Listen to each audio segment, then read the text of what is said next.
Und wir sind wieder zurück mit einem neuen Gast. Geht heute hier staccatoartig weiter. Und zwar Jean-François Dugas. Yep. I phrased that correct? It's perfect. I am awesome. And he's here with Deus Ex. Wait a second. Humanity Divided. Mankind Divided. Mankind Divided. How dare you? Yeah, I tend to forget subtitles. So, and we have a 7-minute Alpha E3 demo walkthrough. Yep. Which we are gonna watch while you maybe tell us a little bit about the stuff we're seeing. Yep. And first of all, maybe to introduce the new setting. Yep. What is the main difference between the first? It wasn't the first Deus Ex, but the last game and that game. Yeah. So we're in 2029. The world has changed compared to Human Revolution, where it was a golden age for all the technological feats, augmentations, and people could become whatever they wanted. And now, after the events that happened at the end of last game, people with augmentations were put under a bad light. And now they're seen as a danger for society. They can be dangerous. People fear them. Even governments are passing laws to make sure that they're put into ghettos or they're tossed away to make sure that the normals can be living their lives safely, kind of thing. So it's all a political kind of demonization of a certain kind of people that can be threatening. So at the beginning of the game, because that world now, there's more division than ever, there's more terrorism, there will be a terrorist attack that you'll be witnessing, and now there's a group of people that are suspected to be the people behind the attack, and they're called the Augmented Rights Coalition, and it's led by a guy named Talos Rucker, and their goal is to defend the rights of augmented people. But you know, like defending the rights of the people you fear, a lot of people would want them to be would want to accuse them of being like the terrorists. And now you have to go into this ghetto in the outskirts of Prague, and you need to find a way to confront that guy. So now we're entering into their territory, like because it's a group. They are armed because they are defending themselves, like they're attacked often and everything. And now, as Adam Johnson, you go there. So one thing is important to stress. That's nice. That's a nice. It's cool, eh? Augmented Rights Coalition. That's a cool thing. So here, what we're going to see very quickly, it's a new feature where you can change the type of bullets you're using for to fight enemies. You have classic bullets like the normal ones. Yeah. You have EMP ones and armor piercing. So now with EMP bullets, we can disable the camera for a short period of time. It looks like it's getting a bit more easy to use a stealthier approach. Well. I mean, in the last game it was possible, of course, but you had to use a lot of shafts and stuff like that, or get people from behind. It looks a bit easier now. It's still the case. It's just that now you have way more tools to play with, whether you're a combat-oriented kind of player or if you're a stealthy player as well. So we really wanted to make sure that the game was offering more flexibility. But what is important is that all the challenges can be done either in stealth or combat, and sometimes you can rely on social or hacking possibilities to open new options and whatnot. And you can switch between these two like fluently on the floor whenever you want. Yeah? Absolutely, absolutely. And one thing is important to notice is that now we're playing a little bit more stealth. That's the stealth portion. But we really wanted also to improve the combat experience to make it as satisfying as the stealth. Takedowns are back, as you just saw. Yeah. And this time around, one of the changes we did, I mean, we did several changes. Now you can do takedowns from cover. You don't have to pull out of cover and do the takedown, so it's way more fluid. You can also decide to play literally, like killing people, but still be stealthy. In the last game, if you were stealthy and then killing someone with a takedown, it would alert all the people around and everything. It won't be that anymore. So you can be stealthy, but you might decide to be a great killer, or you can be a combat-oriented guy and you decide that you're not killing anyone. So we wanted to open the possibilities in that way. What is humanity's fascination with cyberpunk? Oh. I mean, it's it's a huge topic that will be around forever until we actually arrive at the singularity. So why are we so fascinated? Why do humans want to be more than just human? I mean, you've thought a lot about it, I think. To me, my interpretation for that is that forget about cyberpunk, just as human beings, we just try to live the longer we can. We always strive, no matter what we do since the dawn of time, we're striving for immortality. And singularity, it's probably the most viable or the most logical options we have right now as a species to get there. So actually, I'm hoping for it. Yeah. I'm pretty sure I won't survive till it comes. But it's a nice thought. Yeah. Everybody wants to live forever. Yeah. Yeah, it'd be cool. Or everybody wants to be the cool guy with a metal arm or whatever. Yeah. So in the last game, it was a great idea, and you showed them effects on society through augmentation. Yeah. But I mean, since then, a lot of progress in that kind of story development in games. Yeah. I don't know. How are you doing it now? Have you changed stuff? Are you getting better in creating a life-like world that is believable? Well, of course, we get better. We understand way more what we're doing. It's a few years ago. So. Yeah, it's a few years ago. We're mostly the same crew as we were back then. So minus the guys who did the boss fights, right? Hey, the guy who did the boss fight, it's all of us. It's not one person. And I made the decision that they would be in the game even though they were not right. So it's my fault. It's not a fault. I mean, it could have worked. But a lot of people were not a friend of the boss fights. Well, in the last game. Yeah, the thing that happened back in the day is that we had plenty on our plate, and it was a really challenging game to make, and our goal was to have systemic boss fights that would play like the rest of the game and everything. We wanted to make it more theatrical, etc. But we didn't want to force players to fight. But eventually we ran into production problems that made us understand that we wouldn't be able to reach our goals. But the story was already set, and there was nothing we could do about it. So we said, you know what? If they're entertaining, that it's good. But this is the part where we felt stealthy players felt like, what? You know, kind of thing. And it's not going, but it won't happen again. This time, since we learned since the last game and we have more experience, we were able to avoid those pitfalls and make them systemic. And that's actually all that player wants. Developers who realize bugs, failures, wrong decisions, and just choose to do it another way. Exactly. Yeah. It happens to anyone. Yeah, definitely. And it wasn't that bad. I mean, I didn't like the boss fights in the last game, but it was quite obvious that there was something that you didn't quite get in right. Yeah. But the funny part is that stealthy players felt cheated. But people who were playing with the combat style, they were saying they were cool. It was a nice fight. Of course, because you have all the weapons, you can use everything. As a stealthy player, you always try to find other ways. Exactly. Of course. But this time around, you'll be able. You'll be able to play it the way you want. Okay. Yeah, I mean it. I'm a huge cyberpunk fan. So, but our protagonist looks even more, I gotta say, fucked up than the last game. I know, really. I mean, he has. I don't know how is it called, but he looks like a skeleton.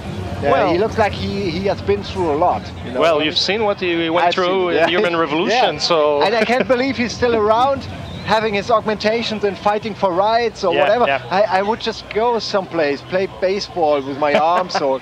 Yeah, but this guy has a social conscience and he wants to do good, right? Yeah, but what is good? What is good in this world? Well, in the last game, good was kind of it's grey. It's grey. Grey. It's grey. Right now, what is good now? Well, Adam Jensen in this new game, he's not working for Serif Industries anymore. Obviously. Yeah, now he works for a international counter-terrorist unit, and he wants to bring some peace to the world because with the actions of the last game, and it put the world into chaos. And there's a part of him probably that feels some guilt with it. So he goes into this agency to make the world a better place in a way. But he has a double agenda. Now he wants to go after the people in the shadows that are shaping the world the way it is. And in the last game, those are the people who made him the way he is today. And he hoped that getting into this international governmental agency, it would help him to go closer to his goal to stop the people in the shadows. Interesting story developments. Yep. I'm looking forward to. Do you want to? Is there like a feature I haven't asked you about it that you definitely want to tell us about because it's just a great thing you want to show to people, or is just the overall game your favorite? Well, I mean, you should never ask a developer that, but of course, you have to have some stuff that you really like, and them other stuff you don't care about, maybe. But what do you really like? What are your favorites in the game? You need to understand that we build the game every day, we see it every day, so we just see the problems, we don't see what's great about it. I know that. I know that from my job. Yeah. But jokes apart, I think one of the very nice modification or addition, should I say, that we made is that now Jensen has his gun arms, and he has a few tricks that he can use with it. But not only the gun arms, augmentations in general, and how we redesign the control scheme to make the use of augmentation way much fluid, way much punchy and direct, immediate, etc. So it was really important for you this time to not only be told you're Men 2.0, but feel you're Men 2.0, and you can move forward and just go like shooting your guns, bang, gun arms, like 1-2 punch kind of thing. So I think the game is going to be much more fluid to play. It's still going to be challenging. Don't get me wrong. Like we're not going for the easy game. We'll have the level of difficulties like last game, with give me the SX, give me a challenge, and give me a story. But but you'll have way more to play with. So I think the new control scheme with the new Adam Jensen's augmentations, especially the gun arms, I'm really excited about it. Yeah, you actually have some new kind of art direction. I guess it looks a little bit different, but it's just like the last game, but different, and I love the levels. I mean, you have that one, maybe I can find it if I look for it. You have that multiple monitor bar setting, maybe you know what I mean. Now it's not that. Okay, maybe I've seen it somewhere else. No, you had all those TV sets. Oh, the TVs is just... it crumbled in like one big piece of art. Yeah. Oh, that looks just great. I've missed that, the last one we've seen it. Yeah. Well, the art direction for us, it was a continuity of what we started with Human Revolution, but not literally. Like the black and gold is back, but it's not all over the place. What you see is that you're in a ghetto where augmented people are living there. So the old art direction is coming back there because it tells the right story. But when you go into other places in the world, especially in Prague, it's going to be more what we call the corporate feudalism, like more brutalism, things like that. And it's going to be with colder colors instead of black and gold. So it will be more balanced to support the idea that the world now is scared, is conservative, and is taking a step back, you know. So the visuals are all there to tell exactly the same story as we're trying to tell with the gameplay and the narrative. Yeah, that's actually a lot happening at all times. I mean, the character is changing. If he uses his augmentations, his skin gets like black. When you see like that, those big triangles, it's a new augmentation that is called the Titan Shield. And think about like a big armored tank. And now when you have that, of course it consumes energy, but when you have that, you can jump into the fray and like take some risk and go against the enemies, and you're not taking damage for a certain period of time or a very low amount of damage. So it's really interesting. It can allow you to take some risks if you're more the combat-oriented player, or even if you're stealthy and you screwed up and you have like, holy shit, like I'm in trouble. Like you just you crank it up, and you know that. So. That's great, and you have a lot of perks. You have a lot of new stuff, of course. Augmentations. I mean, augmentations are perks actually. In gamer speak. I mean, so just for the people to realize what we're talking about. But I guess everyone who's like watching now likes Deus Ex. I mean, it's one of the games that has been around since ever. What was it to work on such a prodigy, on such a legacy? You know, was it like? Were you afraid? Yes, of course. Human Revolution, it was a lot of pressure because everybody thought it was impossible to bring back the SX. So we felt it internally, we felt it with you people around and everything, watching us and everything. But at the same time, we were underdogs in the sense of people had very low expectations. Like they were pleasantly surprised, but they were not necessarily at first expecting greatness. And this time around, since Human Revolution was not too bad, now the pressure is different. Pressure is rising. Yeah, because now people, they expect greatness. And you need to work hard to not disappoint them, you know? You have to be better than the last time. Exactly. Yeah. It's like with humanity and augmentation in general. It. It always has to go always on better. and on, always better, until human emotions are like, I don't know, gone forever. I have some questions from people who loved your game, the last game. Here, maybe we have the time to answer one or two of them. Will the decision made at the ending of Human Revolution have an impact on the storyline of Mankind Divided? That's kind of an interesting question, but I guess you already have an answer. I already have an answer, and the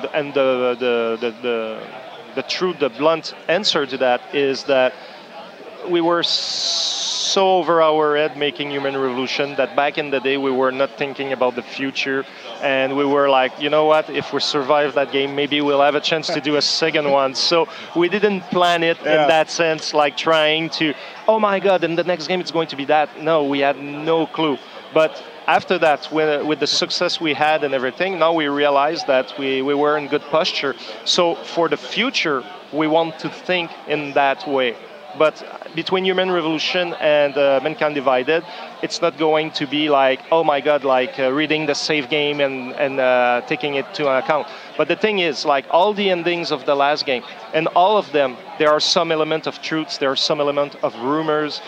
Jensen stopped the Panchea facility, he sang that, but whether Bill Taggart is dead or David Sarif or not, it's where's the truth, where are the rumors? So a little bit like Picus, like the group, the media group in our universe, like they're just going to launch plenty of false threads or semi-truths, things like that. So in the end, the world will know that this big tragedy happened. But what really happened, there are just a very few people who know that, you know, and they're making sure that the truth is getting diluted everywhere. In the end, no matter what ending you had as a player, there are always an element of truth and elements of rumor in that and everything. So we're playing a little bit with that concept. So what happened is taken into account.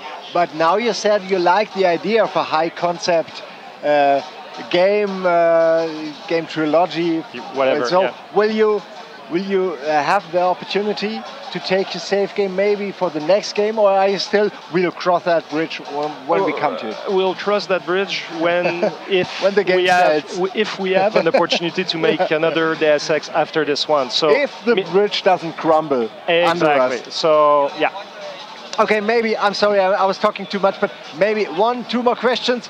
Shut up! I'm sorry, I have to ask two more questions. Okay. Do you encourage gamers to do so by providing special in-game rewards for finishing the game without killing anybody? Well, of course, game score, right? Yeah, and you have the achievement, etc., etc. But what is important here is not about giving game rewards, because for me, it's more the role-playing aspect, like what kind of Adam Jensen do you want to be? And to me, it's more about giving the options. Well, the people I meet in my journey, they don't deserve to die, or they don't deserve to suffer, or they don't, and I decide not to make them pay for the mistake of someone else, kind of thing. So for me, it's more about a role-playing moment, how I want to play this game, and what is my moral compass. And when we give the rewards too much on one end or another, it kind of make the people think that that's the right way to play the game. For example, last game, you were getting more XP points to play stealthy than combat. And the reason we had behind it was that stealthy demands more patience. You need to take your time, you need to be more strategic and everything. And therefore, we wanted to give more XP points to reward the fact that you went the hard way instead of just going and shooting, right? But in the end, what it did with the players is that they were, the right way to play this game is to be stealthy, because this is where I can have the maximum amount of experience points. And I mean, there's no right and wrong way to play. Exactly, and we didn't want that. That's not what we had in mind. So for the next game, you can expect that if we give XP for playing stealthy or combat, it's going to be roughly the same, because you know what? We want you to play the way you think it should be played, not like trying to, the game will be maximized if I play it this way or that way. Okay. Jean, I'm really sorry, but we have like a tight schedule, and Randy Pitchford is coming, so I have to say we have to come to an end now. But it's great. I'm looking forward for the game. I played the last one we've talked about before we started that I really loved it. And we had like, just let me tell you in German, wir haben ja mal Game Plus gemacht, Game 2 gemacht, mit so einem richtigen Deus Ex Mega-Ding über Cyberpunk und alles. Und zwar ganz toll, könnt ihr euch auf gesamte angucken. Davon habe ich erzählt. Thank you for coming. Was a great experience. I'm looking forward for the game. Thank you very much. So, we'll appreciate it. Have a nice day. Cheers. Und hier